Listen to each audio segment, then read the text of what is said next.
Grounded has hit Xbox and PC with the force of a wolf spider, and if that doesn't sound like a very big deal to you, you haven't encountered nearly enough of those 8-legged monstrosities yet. Obsidian's survival game has you stepping into the teeny tiny shoes of child geniuses who have shrunk themselves to be no taller than a ladybird and now need to survive their own backyard and find a way to become normal size once again. But what was once a place of tree forts and barbecues is now deadly and dangerous, as the tiny critters you'd usually cast aside with a kick of your sneaker can now chomp down on you, destroy your base, and generally terrorize you throughout the game. If you want to fight back and live long enough to restore the food chain to its natural order, here's 18 tips and tricks to help you survive in Grounded. That should keep me safe.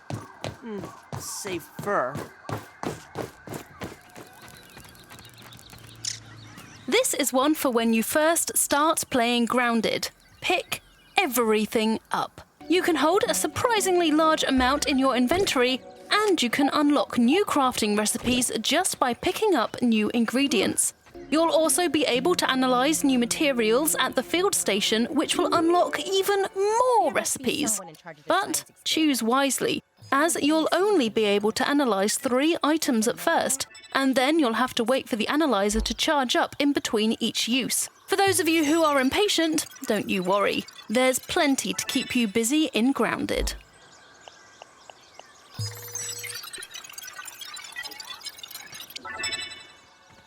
When you first start off, you'll see waypoints leading you to the field station and some other areas of interest, but not everything in the backyard has its own map point, and unfortunately that includes the most important of structures, your very own camps and lean-tos. To prevent yourself from forgetting where home is, it's not in the heart in this case, always ensure you're setting down some trail markers as you progress to make custom map points for your base and, say, sources of evergreen essentials like water and food.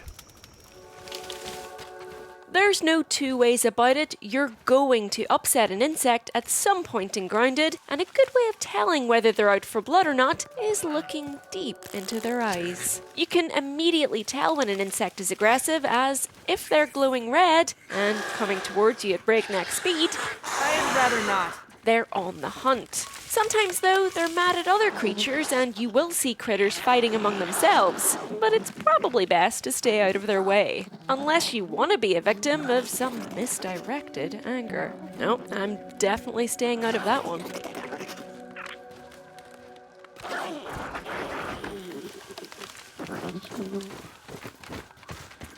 Unfortunately, this is all speculation. Eventually, in Grounded, you'll come across the Oak Lab, and inside you'll find a moustached robot called Burgle. You can get more building recipes by talking to Burgle and giving him chips, like the one on the ground next to him when you first help him. More chips are scattered across the world, so when you find one, make sure to return it to the bot to expand your crafting abilities. Anyone else got a sudden craving for carbs? I have limits. Or, I guess I thought I did. You won't last very long in Grounded without a decent set of armour, and you definitely shouldn't try to take on a spider without at least some acorn armour. Apart from looking good and keeping you not dead for longer, each armour set has its own bonuses, and there are additional set bonuses for equipping a full matching look. That should keep me safe.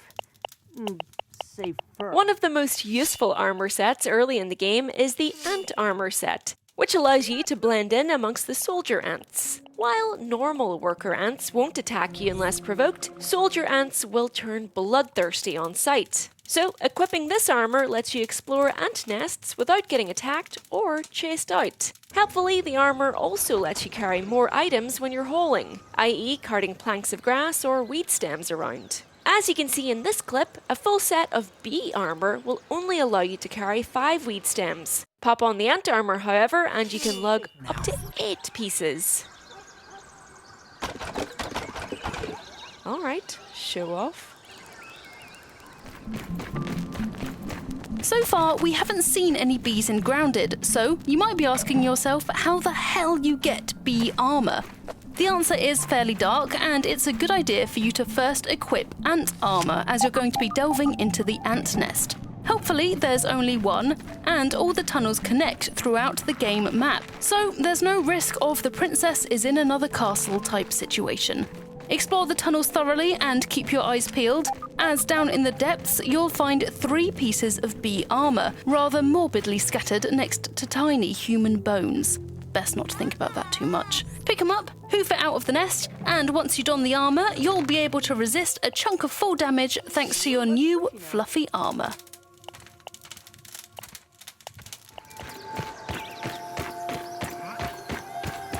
Related to the point before, do not attack ants unless you really need to. If you do attack one, all the nearby ants will start to attack you too. So maybe wait until you find one little ant searching around on its lonesome, unless you fancy taking on 5 of the critters at once.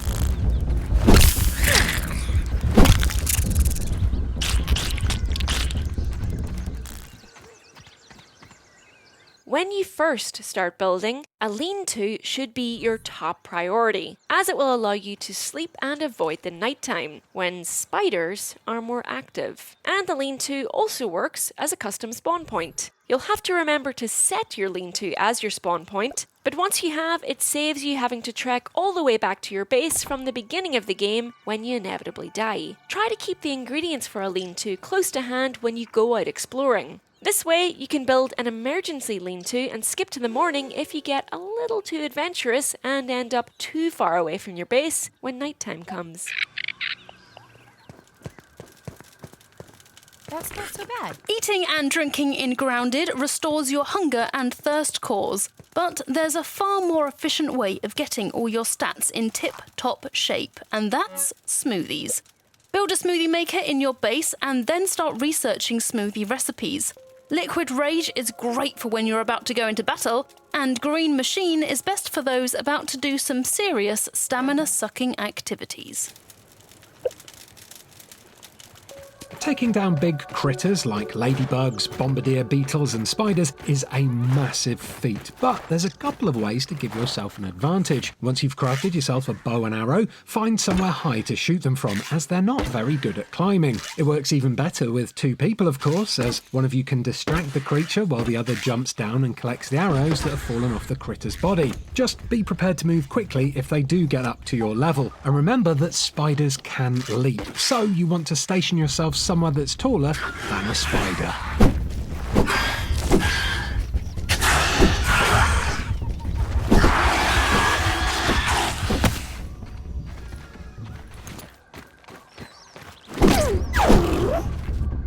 While we're on the topic of fighting spiders and all manner of bloodthirsty insects, spiders and ladybirds can break down weeds. So if you're using them for cover or are balancing on them for a high vantage point, be careful and be prepared to leg it.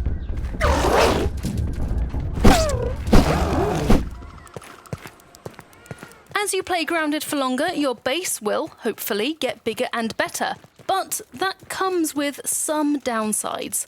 One of the things to watch out for is that ants will target your base more as it begins to hold more resources. So be prepared to defend it from them, and plan for ant attacks.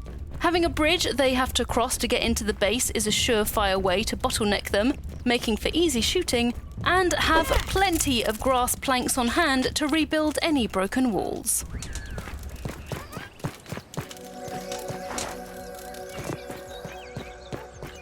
Here's one that almost everyone will find handy. You run faster when you're not holding anything. So put weapons and torches away if you need to make a quick exit, which in this game is going to happen quite a lot if I'm to be completely honest with you.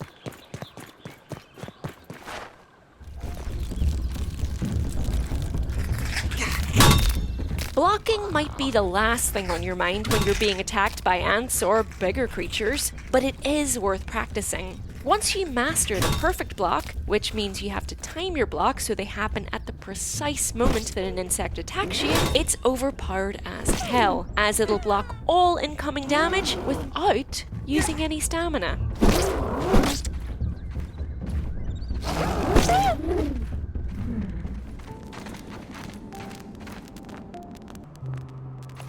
Crafting tools can take a little while when you're first starting out in Grounded, so you'll want to keep them in good shape for as long as possible. This is easily done by being on the lookout for quartzite underground, which you'll find in the ant nest tunnels. It's really handy to have a few blocks with you at all times, as you can use it to instantly fix any broken tools you may have, which saves you from having to craft completely new ones.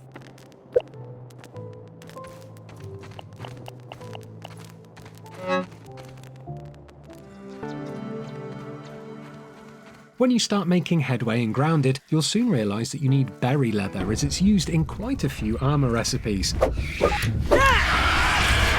First off, you'll need to harvest berry chunks, which can be found in the southeastern part of the map, and you'll get them from, surprise surprise, berries.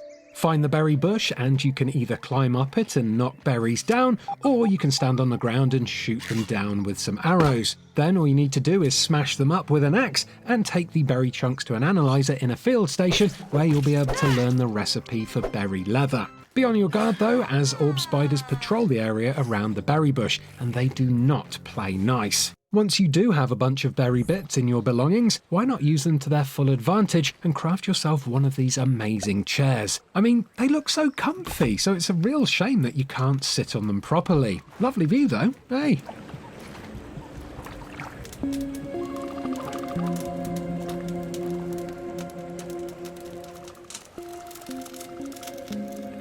Make everyday thirst quenching easier by crafting a dew catcher and a mushroom farm by your spawn point, so you have supplies to take with you on each mission. Mushroom farms are relatively easy to make, and they spawn 4 mushrooms every few hours, which is enough to keep you fed for a little while. Dew catchers can take a little while longer to build, so make the most of them by also quickly building a water container and a canteen so that you can stockpile liquid and take it with you on your travels.